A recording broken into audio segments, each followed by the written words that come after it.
안녕하십니까. 신의균의 국방TV 심층 분석입니다. 자, 오늘 여러분들께서 정말 궁금해 하시던 도대체 저자들은 뭐야? 라고 생각하셨던 그 단체에 대해서 제가 분석을 해드리도록 하겠습니다. 바로 우리법연구회. 대한민국을 위협하는 법조계의 극좌 카르텔이죠.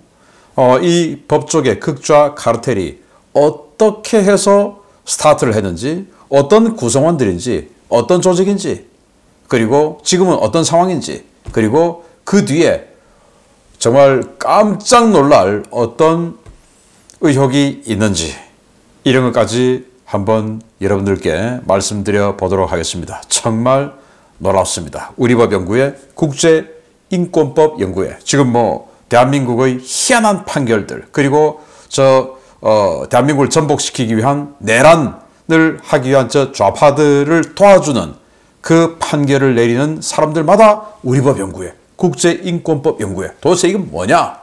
보도록 하겠습니다. 신의균의 국방TV 구독, 알림, 좋아요 눌러주십시오.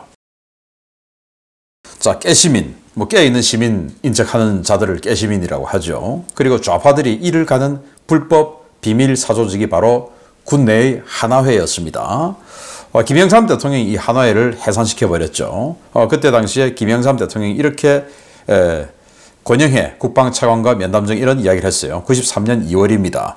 어떻게 육사 한 기수의 5%, 전 장교의 1%도 채 안 되는 하나회가 전군을 좌지우지할 수 있나? 하나회는 군부뿐만 아니라 이 나라의 민주화를 막는 독버섯들이다. 이렇게 이야기했어요. 그리고는 하나회를 없앴죠. 자, 이게 중간 바로 좌측에 앉아있는 사람이 전두환 전 대통령, 노태우 전 대통령, 이런 사람들도 보이네요. 자, 그래서 이제 하나회를 없앴는데, 자, 이런 하나회 같은 독버섯이라고 평가하는 이런 하나회 같은 조직이 군에만 있냐? 아니에요. 많지요. 전국 공무원 노조 전공노, 그리고 또 최근에 경찰이면서 흥덕경찰서 청주에 있죠. 거기 경감 한 명이 어쩌고저쩌고 정치 행위하고 있죠. 그게 바로 전국 경찰 직장협의회 이런 것들이에요. 자, 그런데 우리 정부에 소속되어 있는 모든 정부 기관들은 국가공무원법 제66조 집단행위 금지 이 조항에 따라서 공무원은 노동운동이나 그 밖의 공무 외의 일을 위한 집단행위를 하여서는 아니 된다. 다만 사실상 노무에 종사하는 공무원은 예외로 한다. 자, 그런데 노무에 종사하는 공무원 아닌 사람들이 이런 거 많이 하죠. 그런데 이런 공무원들은 경찰도 그렇고 공무원도 그렇고 뭔가 권력이 있지 않습니까? 그 권력을 공공의 이익을 위해서 쓰는 게 아니라 사조직의 이익을 위해서 쓴다면 이거는 국가적으로 굉장히 위험한 일이죠. 그래서 이런 법이 있는 겁니다. 자, 그런데 우리가 알고 있는 그 사조직들, 그게 노무에 종사하는 공무원이 아닌데도 사조직 있죠. 그게 왜 이러냐? 바로 판사들이 그거 합헌이다 라고 판결을 내줬기 때문에 존재하는 겁니다. 그래서 전교조, 합헌, 판정 이런 것들 다 그런 거예요. 그래서 결국 판사들이 이런 우리 상식적으로 이해되지 않는 법하고 완전히 배치되는 이런 판결을 내려버렸기 때문에 그것을 뒤집지를 못하는 거예요. 그런 판사들이 문제였던 겁니다. 우리가 알고 있는 지금 문제가 되는 판사들이죠. 문영배, 헌재 소장 권한대행입니다. 지금 헌재 소장이 없으니까 선임 헌법재판관이라 해서 지금 권한대행을 하고 있는데, 윤 대통령 졸속 탄핵을 지금 진행하고 있죠. 경남 하동 출신이에요. 우리법연구회 회장 출신입니다. 자, 노정희 전 선관위원장이었죠. 대법관입니다. 그런데 부정선거에 있어서 심각한 희한한 판결을 했죠. 그 배춧잎 투표 용지, 인쇄 잘못된 거, 그런 걸 제시했더니 그걸 증거로 채택하기는커녕, 야, 너는 일반인인데 왜 투표 용지를 갖고 있어? 그래서 법 위반, 징역 1년 6개월 이런 식으로 때려버렸죠. 소쿠리 투표함 이런 거 잘 알지 않습니까? 전남 광주광역시 출신이에요. 민변, 그리고 우리법연구회. 그러니까 우리법연구회는 판사들의 어떤 좌파 모임, 민변은 변호사들의 좌파 모임인데 여기는 완전히 진성 극좌파라고 봐야 되겠죠. 그리고 김동현 서울중앙지법 부장판사, 이재명에 대해서 1심 무죄 를 때려서 논란이 됐던 바로 그자죠. 전남 장성 출신입니다. 역시 우리 법 연구회. 이순형 서울 서부지법 부장판사 지금 불법영장 형사법 제 110조 111조 군사기지에 대한 이런 것들을 이번 영장에는 배제한다. 아니 자기가 무슨 전지전능한 사람입니까? 법에 따라서 판결해야 되는 판사인데 이 법은 제외해 라고 하는 이런 희한한 짓을 한 자가 바로 전북 무주 출신의 의리법연구회. 주로 또 호남 출신인데 이 사람은 또 경남 하동이네요. 자, 그래서 저는 그렇게 생각 안 하는데 우리 제가 경남에 있다 보니까 경남 지역에 있는 이 혹자들은 이런 이야기를 합니다.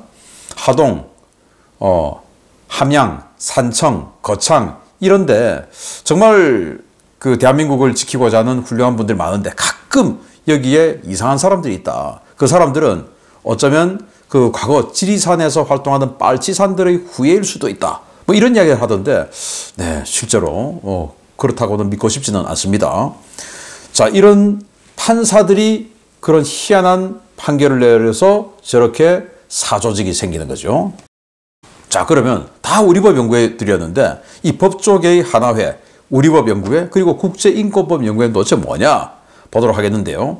우리법연구회는 1970년대 중반 광주 1고 출신 인사들을 중심으로 사법연수원 내의 종교 모임으로 시작된 불법 사조직입니다. 호남, 운동권 출신 법조인들이 중심이 되어 이념 편향적 이익집단으로 변절된 뒤 김대중, 노무현 정부 시절 사법부 요직을 장악했습니다. 정치 편향 판결 논란이 있는 사건 대부분에 개입했으며 김명수 전 대법원장, 노정희 전 중앙선관위원장, 강금실 전 법무부 장관 등 최고 요직에 대거 포진하고 있습니다.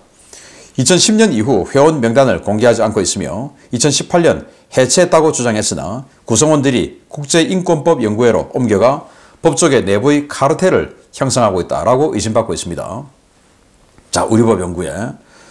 알고 보니까 광주 1고 출신 인사들이 모여서 만든 사법연수원 내의 장로교, 기독교 장로교 종교 모임이었다. 이 기독교 장로교 종교 모임, 이거는 이제 뭔가 좀 이 간판을 조금 희석시키기 위한 그런 것일 수도 있다라고 의심할 수도 있죠. 그런 불법 사조직이었는데 주로 호남, 다 아까 보셨듯이 다 호남, 그리고 운동권 출신. 이들이 이제 암약을 해서 끼리끼리 하다가 그리고는 이제 김대중 노무현 정권 때부터 이때부터 팍팍팍팍 밀어줘서 사법부에 들어가기 시작해서 사법부에서 즉 판사들의 모임이니까 사법부에서 요직을 차지하기 시작했고 지금은 거의 완전히 과반수 이상을 확 덮어버렸어요. 정말 기가 막힌 그런 상황이고 서울 서부지법 이런 데는 법원장이 있으면 거기다가 마구마구 자기 세력을 끌어들여서 완전히 그냥 아성을 구축하는 이런 상황이 되어버린 거죠. 그리고 이 우리법연구회는 명단을 공개하지 않고 있어요. 마치 5.18 유공자 명단이라든지 전교조 명단 공개하면 모독이다 그러듯이 명단을 공개하지 않고 있어요. 아니 그렇게 떳떳하면 공개하면 될 텐데 안 해요. 그런데 과거에는 이렇게 우리법연구회 논문집 이렇게 해서 논문집이 있었어요. 그럼 여기다가 논문을 기고하는 판사들이 있을 거 아니겠습니까? 그 사람들은 이 사람은 우리법연구회 회원이구나 이렇게 알 수 있는 그런 이 루트라도 있었는데 지금은 이제 논문집도 없어요. 그리고 우리법연구회 지금 없다 그래요. 그런데 국제인권법연구회가 지금 또 있어요. 국제인권법연구회는 논문집도 없어요. 그래서 자기가 스스로 밝히지 않는 이상 그 사람이 우리법연구회인지 국제인권법연구회인지 아무도 알 수가 없는 오리무중 상태가 현재는 되어 있습니다. 떳떳하지 못하다는 거죠. 자랑스러우면 떳떳하면 이야기하면 되죠. 나 우파야. 떳떳하지 않습니까? 여러분들도 떳떳하시죠? 우파야. 예. 그런데 떳떳 안 하니까 지금 저러고 있는 겁니다. 자, 대한민국 사법체계를 유린했던 극좌 카르텔 법조인들의 만행인데요. 강규태 전 서울지법 부장판사는 이재명 공직선거법 위반 사건을 16개월 동안 질질 지연시켜서 이재명이가 1심 판결이 그렇게 나왔으면 진작에 나왔으면 22대 총선에 영향을 좀 줘서 뭔가 이 우파가 조금 더 부정선거가 만연했다 하더라도 그래도 더 힘을 냈을 수가 있는데 일부러 총선 전까지 판결을 안 했어요. 그리고는 탁 전역해서 지금 변호사하고 있습니다. 그런 자입니다. 김명수 전 대법원장. 이재명 공직선거법 위반 사건을 무죄로 만들어서 이재명을 대선에 출마할 수 있도록 해줬죠. 노정희, 아까 말씀드렸고 이순형 말씀드렸죠. 허경무 서울중앙지법 부장판사는 민주당이 돈봉투 살포 사건, 송영길이죠. 그거 무죄다. 돈봉투 부분은 무죄다. 이렇게 이야기했어요. 왜냐? 돈봉투 준 건 맞는데 300만 원씩 뭐 줬는데 그걸 송영길이가 안다라고 누가 확정하냐? 이런 식으로 해서 면죄부를 줬습니다. 오동훈 공수처 수사처장이죠. 대통령, 윤석열 대통령 그냥 불법 수사 지금 하고 있어요. 직권남용이죠. 이런 자들이 다 우리법 연구회 출신이다라는 겁니다. 자, 그런데 제가 정말 놀라운 자료를 만들어냈습니다. 발견을 했습니다. 특정 지역, 특정 사조직이 왜 이렇게 이념 편향적일까? 바로 북한발 의혹이에요. 자, 이렇게 생긴 분이 있습니다. 지금은 이제 돌아가셨는데 김용규라는 사람이에요. 서울 출생으로 6.25 전쟁 때 납북되었습니다. 526 부대 공작원으로 양성되었으며 김일성대학교, 문평공대 등을 졸업한 뒤에 충성심을 인정받아 김일성 정치군사대학에 진학했습니다. 정식 공작원으로 그때부터 활동했고 10년 동안 7차례나 난파 공작원 임무를 성공시켜 공화국 영웅 칭호를 받았으며 노동당 연락부 차관급 직위까지 승진했습니다. 1976년 거문도에 난파됐습니다. 그런데 체포되어서 전향했고 이후 북한의 대남 공작에 대해 다양한 저술 활동에 전념했고 민주화된 이후에 국내 좌파들에게 살해 협박을 받아서 굉장히 시달리다가 2013년에 지병으로 작고했습니다. 자, 전향했어요. 그전에는 7차례나 난파 공작 임무를 성공시켰고 마지막에 거문도에 이제 들어왔다가 거기서부터 전라도로 연안 여객선을 타고 들어오는 거죠. 그렇게 거문도에 난파됐는데 차관급이었어. 차관급. 그 높은 고위직이 왜 왔냐? 자기가 만난 카운터 파트너가 고위직이었으니까 차관급이 내려왔겠죠. 그러다가 잡힌 겁니다. 그런데 이제 전향을 해서 이런 여러 가지 저술 활동을 했는데 여기는 이 책이 소리 없는 전쟁이란 겁니다. 소리 없는 전쟁이 바로 스파이 전쟁이죠. 자기네들이 스파이니까 간첩이었으니까 간첩이 소리 내면 됩니까? 안 내죠. 그래서 이 간첩들의 즉 자신이 했던 이 공작에 대한 그런 책을 적었어요. 이 책 여기 빨간 박스를 쳐놨는데 이 박스를 크게 확대해 보면 이 중에서 이런 내용이 있습니다. 자, 어떤 대학생을 이제 포섭을 합니다. 아주 공부 잘하는 대학생이에요. 종수라는 대학생입니다. 그렇다고 종수한테 대학에서 데모하는 데나 휩쓸리라 라는 게 아니야. 장차 이 나라의 법관이 될 사람이 데모하는 데나 휩쓸렸어야 되겠나? 아마 종수가 서울법대 대학생인 것 같습니다. 그럼 무슨 일을 어떻게 해야 합니까? 가령 집을 한 채 지으려고 해도 거기에는 기둥감이 있어야 하고 주춧돌, 대들보, 석가래감 등 수많은 자재가 들어가듯이 민주화 운동을 하는 데에도 기둥감, 대들보감이 따로 있어야 하거든. 종수는 바로 그 대들보감이 되어야 한다 이거야. 그러니까 꾸준히 자기 수양을 높이면서 고시 준비만 잘하면 되는 거야. 알겠나? 이렇게 해서 데모하지 말고 너는 데모 안 하면은 그 시절에 80년대 이럴 때 데모 안 하면 저 친구는 좌파 뭐 PD, NL 아니구나 이런 생각을 하죠. 그러면서 너는 열심히 공부만 해서 빨리 법관이 돼. 그게 우리 공화국을 도와줘. 즉 북한을 도와주는 거야. 이제 이렇게 돼서 하는 게 뭐냐. 김일성의 교시로 장학금을 써서 서울에 고시원 10군데를 만들었습니다. 한 곳에 1년에 평균 6명씩 10곳에서 매년 60명씩 사법고시에 합격했다고 합니다. 와, 놀랍죠? 그래서 1980년부터 이제 첫 합격자가 나오기 시작해서 즉 1970년대 중반부터 고시원 10군데를 서울에서 운영을 했고 그렇게 해서 80년부터 합격자가 나오기 시작한 거예요. 그러면서 2010년까지 서울에서만 1,800명의 합격자가 나왔는데 그게 바로 김일성의 돈을 받고 김일성의 장학금인 거죠. 김일성의 북한의 돈을 받고 서울에 북한이 지원하는 그 돈으로 된 고시원에서 숙식을 하면서 공부를 해서 합격한 사람들. 완전히 북한의 코가 깬 사람들이죠. 자, 그러면 그 사람들이 여러 곳에 진출하지 않겠습니까? 뭐 사법고시 합격했다고 다 판사 되는 거 아니죠. 그래서 연수원 들어가서 연수원 성적에 따라서 판사가 될 수도 있고 검사가 될 수도 있고 변호사가 될 수도 있어요. 변호사가 되어서 나는 변호사 안 하고 경찰로 갈래 해서 경찰로 갈 수도 있고, 나는 변호사 자격을 가지고 그냥 국정원에 갈래 국정원에 갈 수도 있고, 조사해보니까 데모도 안 했어. 그러니까 괜찮은 국가관을 가지고 있는 젊은이구나 하고 했는데 알고 보니까 김일성 장학생일 수 있는 겁니다. 1800명 2010년까지만. 어마어마한 사실 아닙니까? 자, 그럼 아까 말씀드렸듯이 우리법연구회가 1970년대 중반부터 태동을 했는데 딱 이때하고 겹치지 않습니까? 그래서 저는 우리법연구회가 이 김일성 장학생이다 라고 단언은 할 수 없지만 뭔가 좀 의심을 할 수 있는 이 연결고리는 좀 있다. 왜? 1800명이나 되니까 라는 생각이 듭니다. 그래서 그들이 지금 공수처에도 가 있을 수 있고 국수본에도 갈 수 있고 법원에도 가 있을 수 있고 더불어민주당, 지금 더불어민주당에 이 판검사 출신, 변호사 출신 국회의원들 얼마나 많습니까? 그 사람들 중에 몇 명이 도대체 누가 그 고시원에서 10군데의 서울에 있는 고시원에서 김일성의 장학금을 받아가면서 공부를 한 사람인지 누가 압니까? 이런 상황이다. 그래서 이 현재 이 내란 소동은 기관을 초월해서 대거 암약 중인 극좌 카르텔이 주도하고 있는 것이다. 우리법연구회 출신이 그 김일성 장학생이다. 이게 아니고 1800명이 있다라고 소리 없는 전쟁의 책에 밝혔어요. 차관급 아주 고위 간첩이 그렇게 밝혔어요. 그 1800명 중에 지금 민주당 국회의원 되어 있는 사람 없겠습니까? 한 명만 있겠습니까? 민주당 국회의원들 판검사 변호사 출신 얼마나 많습니까?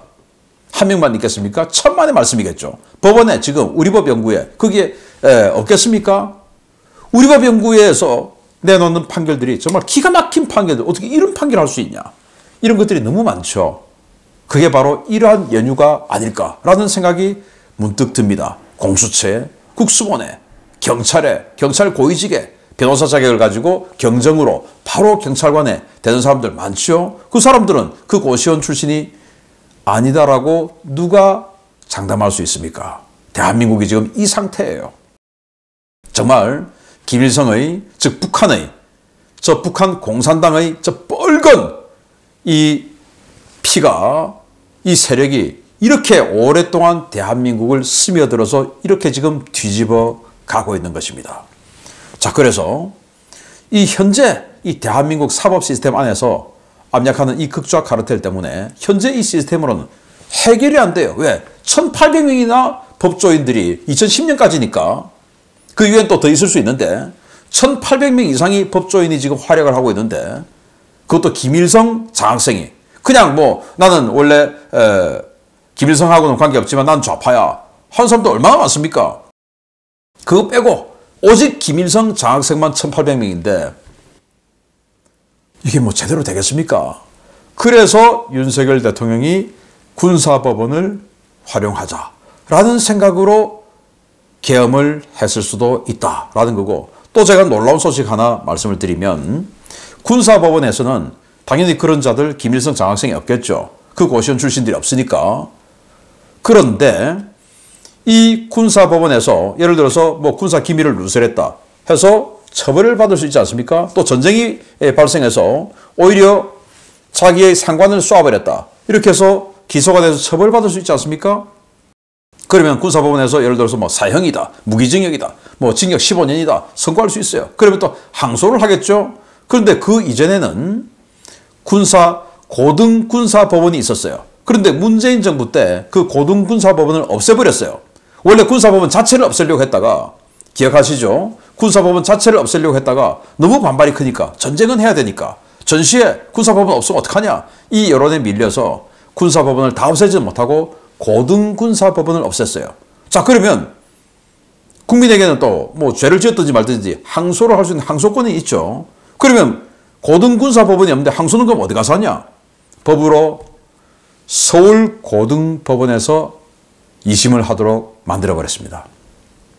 그런데 그 서울고등법원에 우리법연구회 또는 김일성 장학생 1800명인데 서울고등법원에서 그런 사람이 판결하게 되면 상관을 쏴 죽여도 군사기밀을 어마어마하게 누설해도 2심에서 무죄가 될 수 있는 겁니다. 그 시스템을 문재인 때 만들었어요. 정말 무섭지 않습니까? 정말 치밀하지 않습니까? 기가 막힌 거예요. 이게 바로 사법 시스템을 무너뜨리고 있는 극좌 카르텔의 바로 이면이다라는 겁니다. 우리 법 연구에 이런 겁니다.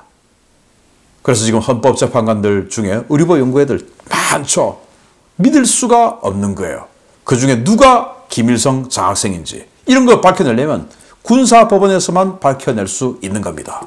와, 그렇다고 또 개함할 수는 없고 기가 막힌 일이죠. 계속 연구해서 알려드리겠습니다. 신의균의 국방TV 구독, 알림, 좋아요 눌러주십시오. 감사합니다.